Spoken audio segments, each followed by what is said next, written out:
Your Excellency, prime minister Anwar Ibrahim, दोनों देशों के डेलीगेट्स, मीडिया के साथियों, नमस्कार। सलामत पागी। सबसे पहले मैं अपने करीबी मित्र प्राइम मिनिस्टर अनवर इब्राहिम का गर्मजोशी भरे स्वागत के लिए हृदय से आभार व्यक्त करता हूं।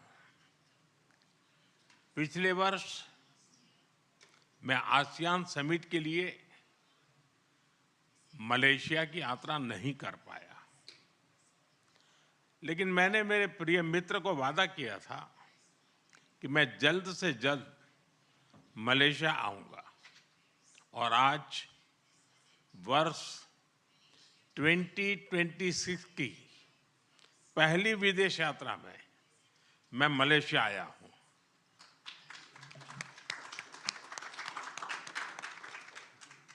फ्रेंड्स, भारत और मलेशिया के संबंध बहुत विशेष हैं। हम मैरीटाइम नेबर्स हैं। सदियों से हमारे लोगों के बीच गहरे और आत्मीय रिश्ते रहे हैं। आज मलेशिया भारतीय मूल की आबादी वाला दुनिया का दूसरा सबसे बड़ा देश है। हमारी सभ्यताएं, साझा सांस्कृतिक विरासत और लोकतांत्रिक मूल्यों से जुड़ी हुई है। फ्रेंड्स, पिछले कुछ वर्षों में हमारे संबंधों ने एक नई रफ्तार पकड़ी है और इसमें मेरे मित्र प्रधानमंत्री अनवर इब्राहिम का विशेष योगदान है। हमारे बीच एनर्जी, इंफ्रास्ट्रक्चर और मैन्युफैक्चरिंग में सहयोग बहुत मजबूत हुआ है। डिजिटल इकोनॉमी, बायोटेक और आईटी में आपसी इन्वेस्टमेंट बढ़ा है। टूरिज्म और पीपल टू पीपल टाइज भी गहरे हुए हैं। इन्हीं उपलब्धियों से प्रेरित होकर आज हमने हमारी साझेदारी में अभूतपूर्व गति और गहराई लाने का निर्णय लिया है। फ्रेंड्स, सिक्योरिटी के क्षेत्र में हम काउंटर टेररिज्म, इंटेलिजेंस शेयरिंग और मैरीटाइम सिक्योरिटी में सहयोग मजबूत करेंगे। हम रक्षा सहयोग को भी और व्यापक बनाएंगे। एआई और डिजिटल टेक्नोलॉजीज के साथ साथ हम सेमीकंडक्टर, हेल्थ और फूड सिक्योरिटी में साझेदारी को आगे बढ़ाएंगे। आज आयोजित सीईओ फोरम ने ट्रेड और इन्वेस्टमेंट के नए अवसर खोले हैं। हम स्ट्रेटेजिक ट्रस्ट से इकोनॉमिक ट्रांसफॉर्मेशन का रास्ता बनाएंगे। फ्रेंड्स, कल मुझे मलेशिया के भारतीय प्रवासियों से मिलने का मौका मिला। अपनी उपस्थिति से मेरे मित्र प्राइम मिनिस्टर अनवर इब्राहिम ने भी इस सम्मेलन का गौरव बढ़ाया। 30 लाख प्रवासियों का यह लिविंग ब्रिज हमारी बहुत बड़ी शक्ति है। उनके वेलफेयर के लिए उठाए गए कदम हमारे रिश्तों को मानवीय आधार देते हैं।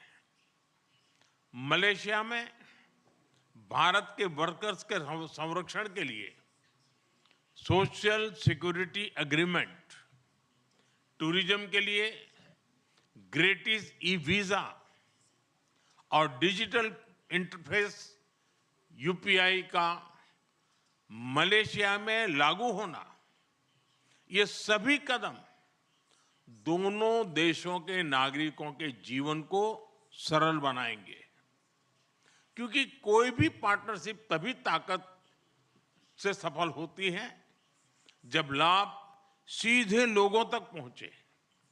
फ्रेंड्स, भारत और मलेशिया को तमिल भाषा के प्रति साझा प्रेम भी जोड़ता है। मलेशिया में तमिल की मजबूत और जीवंत उपस्थिति शिक्षा, मीडिया और सांस्कृतिक जीवन में दिखाई देती है। मुझे भरोसा है कि आज के ऑडियो विजुअल एग्रीमेंट से फिल्म और संगीत, विशेष रूप से तमिल फिल्में, हमारे दिलों को और पास लाएगी। हम अपने युवाओं के बीच यूनिवर्सिटी एक्सचेंज, स्टार्टअप कनेक्ट और स्किल डेवलपमेंट के अवसर भी बढ़ा रहे हैं। हमारे बढ़ते संबंधों को सपोर्ट करने के लिए हम मलेशिया में नया कॉन्सुलेट भी खोलने जा रहे हैं। फ्रेंड्स, इंडो पैसिफिक क्षेत्र के विश्व की ग्रोथ इंजन के रूप में ये उभर रहा है। हम आसियान के साथ पूरे इंडो पैसिफिक क्षेत्र में विकास, शांति और स्थिरता के लिए प्रतिबद्ध है। भारत आसियान सेंट्रलिटी को प्राथमिकता देता है। मलेशिया की सफल आसियान अध्यक्षता के लिए मैं एक बार फिर आपको बहुत बहुत बधाई देता हूं। मलेशिया जैसे मित्र देशों के सहयोग से भारत आसियान के साथ अपने संबंधों को व्यापक बनाएगा। हम इस बात पर सहमत हैं कि आसियान भारत व्यापार समझौते आर्टिगा की समीक्षा शीघ्र ही पूरी हो जानी चाहिए। फ्रेंड्स, आज हमने क्षेत्रीय और वैश्विक मुद्दों पर भी सार्थक चर्चा की। वैश्विक अस्थिरता के इस माहौल में भारत और मलेशिया की बढ़ती मित्रता दोनों देशों के लिए अत्यंत महत्वपूर्ण है। हमारा साझा मत है कि आज के चैलेंजेस का समाधान करने के लिए ग्लोबल इंस्टीट्यूशंस का रिफॉर्म बहुत जरूरी है। हम शांति के सभी प्रयासों का समर्थन करते रहेंगे और आतंकवाद पर हमारा संदेश स्पष्ट है। No double standards, no compromise. Excellency, Bharat Malaysia संबंधों के प्रति आपकी प्रतिबद्धता का हम सराहना करते हैं। आइए हम साथ मिलकर प्रॉस्परस मलेशिया का आपका सपना और विकसित भारत के हमारे संकल्प को साकार करें।